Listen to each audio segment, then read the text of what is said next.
Я подумала, чего это? Тут-то мне казалось, он должен расслабиться.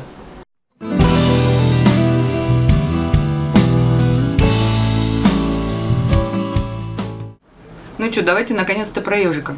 Я когда ногу после травмы разрабатывала, я начала делать такие марш-броски. Сначала там на несколько сот метров, потом километр вокруг микрорайона.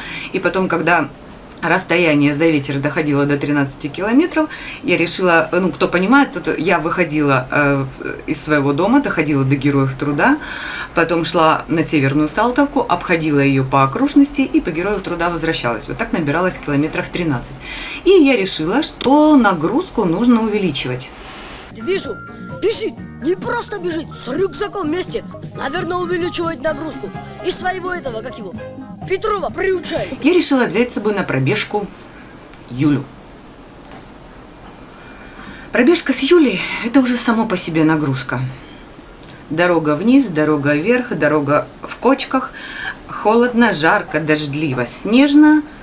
В общем, угодить Юле сложно, особенно когда нужно идти.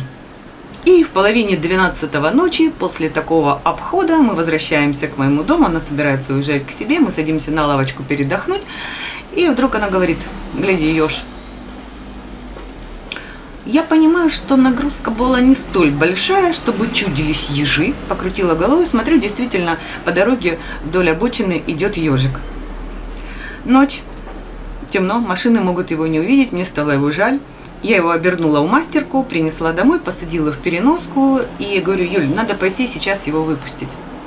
Еж вообще не понимал, что с ним происходит, а Юля понимала, что от моего дома до лесополосы 15 минут пешего хода, что в ее планы явно не входило, поэтому пока я копалась дома с переноской, выхожу с ежиком, она говорит: пойдем, я такси взяла, здесь на углу стоит, сейчас он нас отвезет. Только ты сходу не говори, что мы в лес едем. Я сказала, что туда, за мост.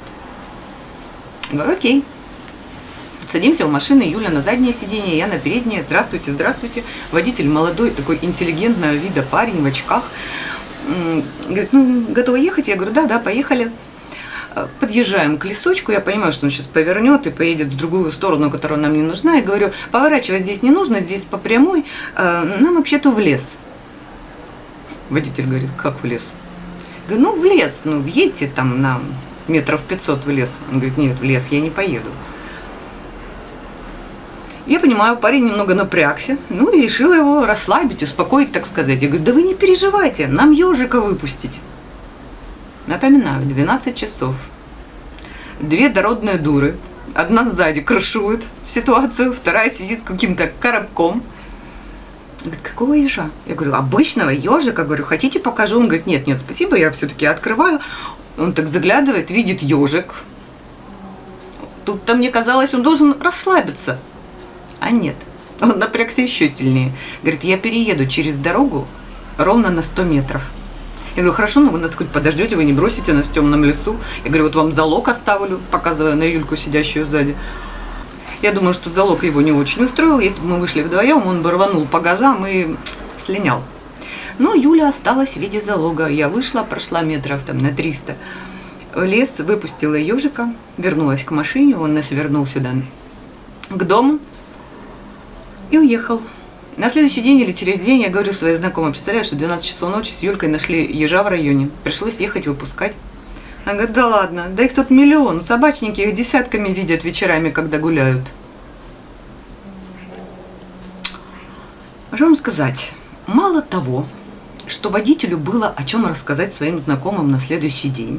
Ну, то есть, понимаете, сижу, таксую, садятся две телки, поехали в лес ежа выпускать, 12 часов ночи. В общем, было о чем парню рассказать, но я как-то вот думаю, что с ежиком неудобненько получилось. Стемнело, беды не чуя, ежик вышел к ближайшему мусорному ресторану пообедать. Тут его хватают в мастерку, и через полчаса в лесу оказался. Гринписовцы, блин. А теперь еще бедному ежику неделю было домой возвращаться. В общем, как-то неудобненько с ежиком получилось. И еще сегодня хочу показать один рецепт, я его нашла в интернете. Закуска, намазка, как хотите называйте. Я сделала булочки именно под эту закуску. Знаете, когда вначале я увидела в интернете ингредиенты, я подумала, чего? Это вообще можно совмещать, это вообще можно есть. Но любопытство взяло верх, и я попробовала. Действительно, это весьма неплохо. Это очень странно, но весьма неплохо. Попробуйте. Это интересно.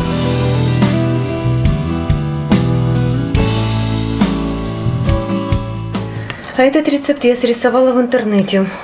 Он мне показался очень странным, но я хочу попробовать, чтобы составить свое мнение.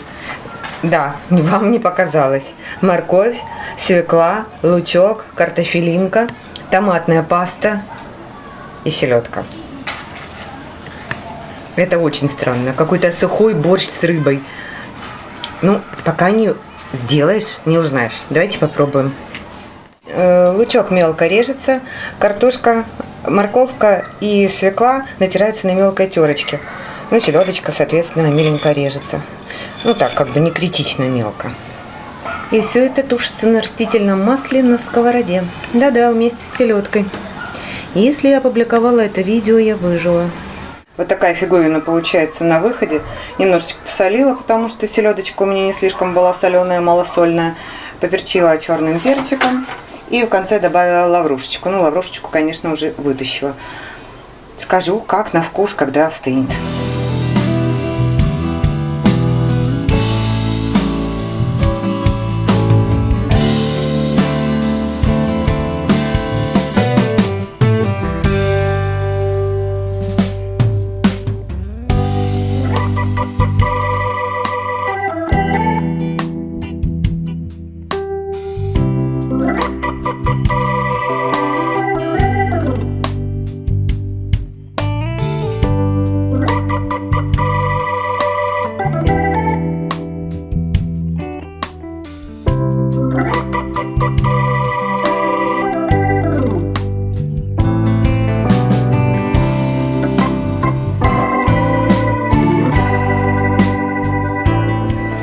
Наши булочки, по-моему, очень даже симпатичные. Наверху это они не порепались, это я их немножечко понадрезала, чтобы получилось что-то по типу цветочка, чтобы они раскрылись, ну, чтобы покрасивше было. Потому что видна зеленушечка, по-моему, так симпатичнее.